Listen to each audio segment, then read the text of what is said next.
Ассаламу алейкум, Казахстан. Казах, кыргыз бир туган. Бұл спорт, бир гана спорт. Это спорт. В спорте всегда побеждает один, но в этом поединке, я думаю, я дрался достойно в стойке. Я перебил стойщика. Признайте это.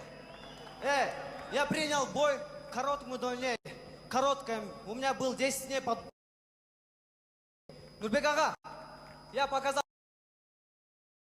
перебил. Партер, он 2 раза, по-моему, меня побал.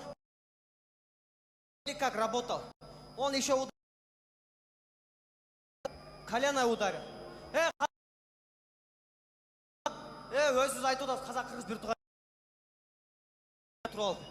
Қолдауғылас спортсмендерді. Я думаю, я достойно дрался. 50 на 50. Он еле как меня выиграл. Еле как. Вот такая разница. Вы могли бы дать ничью. Серьезно. Рахмет.